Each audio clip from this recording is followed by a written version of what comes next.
Nagamay na lang kapatid sa kapatid. Sinay lang ako, no? Gamay lang kapatid, gamay lang sabat. Habis sabat mga kauturan. Mga mayo, nakikita ko liwatan, nakikita mo. Okay mga kauturan, agin tandog na gamay, kung di talakay gamay ni Brother Bong ang akong nga part sa Martes, na ang parte sa Mahanon. So, tandugon ko man gamay ang iyang part sa introduction. No? Ang title mga kauturan is Pagsimba sa Ginoo. No, ano wala ang purpose mga utod nga dapat din kita magsimba sa atong Ginoo? Ha?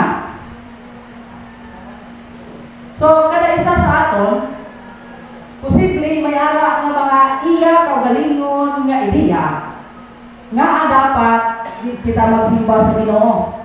Kag sa ano lang nga pamaagi, muna mga pamakutan sa ano nga pamaagi kita magsimba sa atong Ginoo. Kaya sa atong nga pangunahuna, may mga pangunahuna kung isa mga kauturan nga paghambal nga pagsimba sa Ginoo, ang ilaw na una amo na ang pagkadto sa simbahan. No? Kung makakadto sila sa simbahan, sa ilaw na una nagasimba na sila sa Ginoo, which is okay na siya. Kaginhambal ni Brother Bong mga kauturan kung ano oras no ang pagsimba sa Ginoo. Actually mga kauturan, wala sang pili na oras. Every moment, no, sa matagtiong mga kauturan, dapat kita magsimba sa Ginoo. So ano yung mga oras na kinatay, ginano na ito diri? Ina siya, oras sa pag-start sa aton nga program para sa aton nga pagsimba sa Ginoo. Kaya aton nga pagsimba, may mga program ng mga kauturan.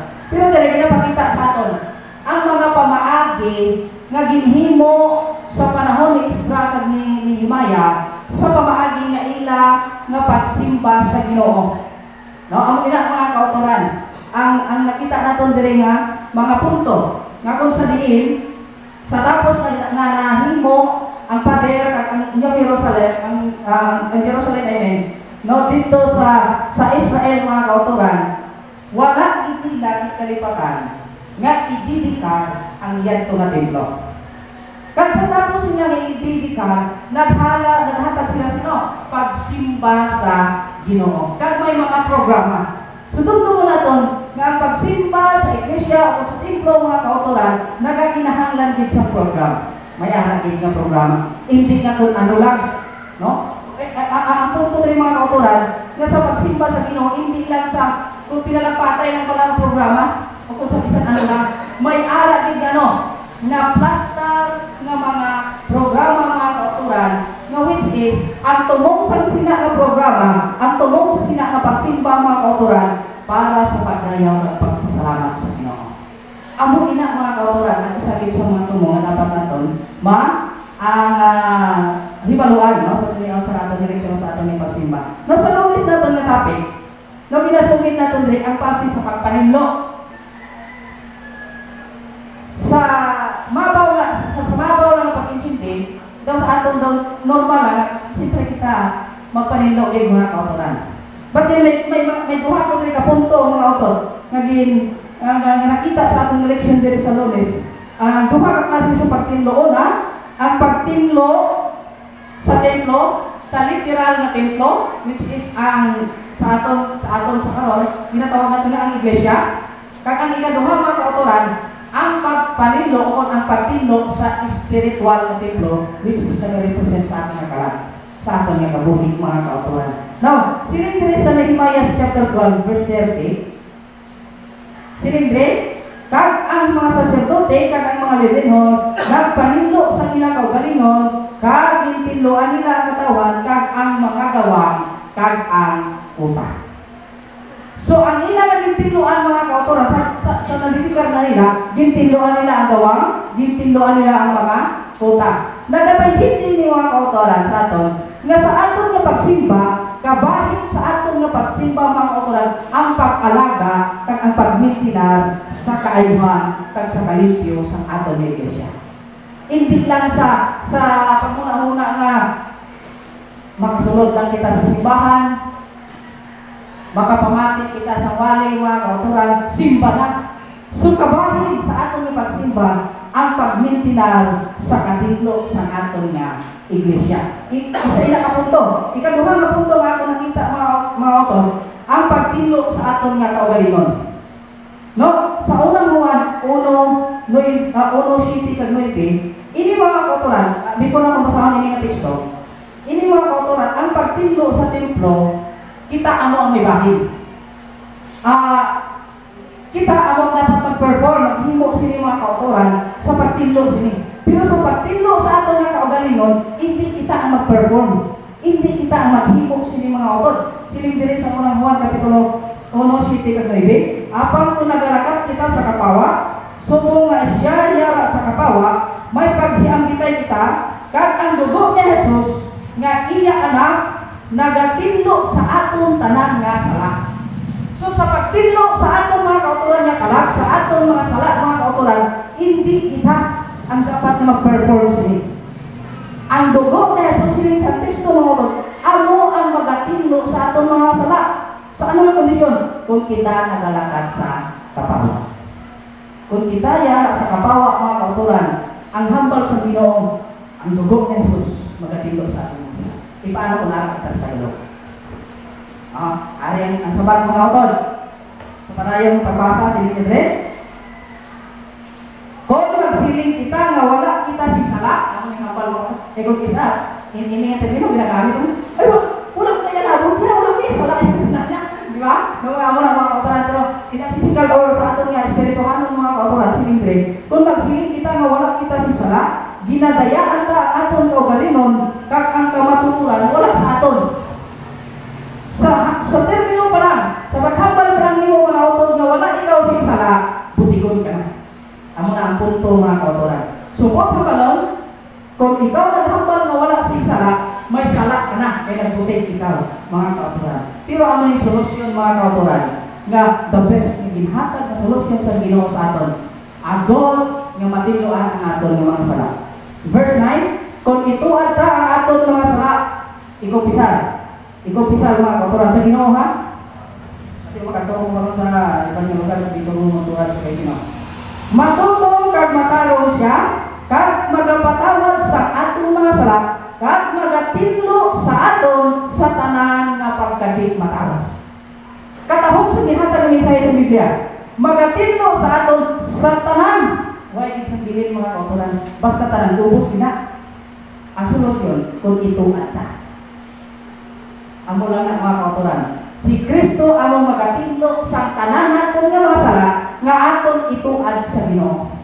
Ang hindi matuad, paano ba? Kamu na bahala magsabat. Kay basta ang ginhambal sa Biblia nga ang tanan naton nga sala nga aton ituad sa Ginoo tinluan. Ang hindi ka pagituad. Kamu na bahala magsabat, no? So dili nga pakita sa sining teksto ang tatlo ka mga punto. Una, ang kahintangan sa tao. Ang kahintangan sa tao which is ginahambal sa Biblia nga isa ka makasasala. Sa pananaw sa Dios, higko sa panulog sa Ginoo. Hinahanglan nga tinluan mga kautoran. Kag mahigit kaduha ang pagpatawad sa Dios, bisan ano nato sila sa Isaiah 55:6-7, bisan ano pa kabahul sa aton sala, siya magpatawad sa bulan. So ang Dios ang mapatinawarong ni Dios. Kag ang ikatatlo amo ang gahom sa Dios sa aton nga kinabuhi. Amo ang tatlo nga mga punto mga kautoran. Now, gamay na lang ako sa idugan sa baptis mga kautoran kay ginhatag man mga kautoran sa aton nga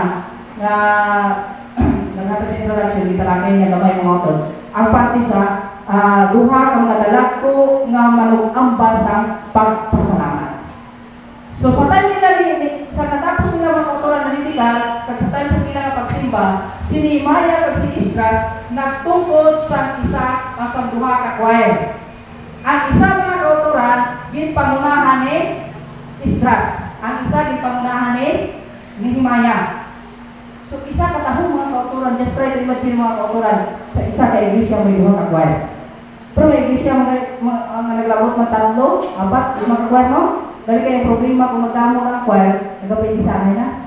Palagi ay naka-uniform, pamahal-mahal uniform, palagi namin isang tingog, amo na. Pero kung nato rin kita na, hindi ka mga choir, mga kauturan, wala nagapay sana.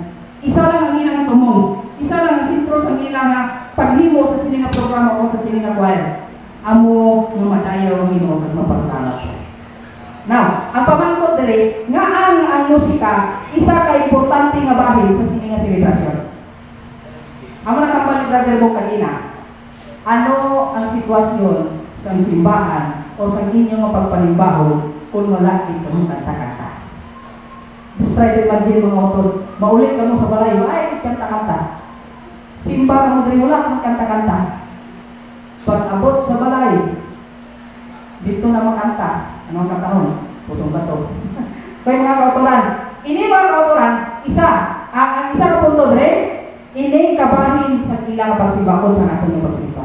Ang pagkanta mga kautoran, kabahin sa pagsimba. Pero tundungon nato niya siya, nga dapat tamaan kita, kag nakahibalo kita, sa mga ambahan na dapat natong kantahon sa iglesia. Kag sa mga instrumento, sa mga musika na dapat naton ambahon o kung gamiton sa iglesia mga kautoran. Dugdungon nato ni ginhimo nila, wala sila nag-concert mga kautoran.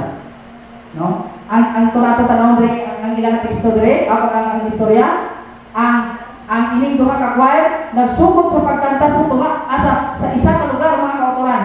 Kag sa ila padayon nga pag-amba naglibot sila sa kuta nagsiparar. Nagkadto pagid sa isa ka lugar mga kautoran. Kag dito makita nimo ang libot nila ang bilog nga kuta mga kautoran kung nga parir sa ilang nga pag-amba. Sa ilang nga pagkanta. Kag ini nga pagkanta isa ka importante nga bahin sa aton nga pagsimba mga kautoran sa bagay nga makita man nato ni siya sa mga pipila nga mga katawan sa Ginoo. Una nga pagkitabok sa ang Israelino nakatabok dito sa Red Sea, sa sila nakatabok, nagkanta man sa mga kautoran. Ang record ara sa Exodus chapter 15 verse 1 o sa Exodus chapter 15 mga kautoran. Ang mga linuwas dito sa langit nagaamba man sa mga amahanon sa Bukna 15 2 kag 4. So ini ipakita natin ang pag-amba mga kautoran kabahin sa atong pagsimba. Dapat kung magkanta, kung mag-opening song, mag-closing song, mag-special song, tanan yung kanta mga kautoran, kung kabalo kita sa lyrics, kung nakamaan kita sa tono mga kautoran, kanta kita.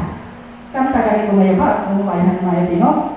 Amo na mga kautoran, kaya ang pagkanta, wala ka nagpapili sa kung anong kakananin mga kautoran. Kaya ang tumong sa kanta, hindi para dayawon ka, kundi para madayaw ni mo ang Ginoo mga kautoran. So amo na ako niya ko na kay taas.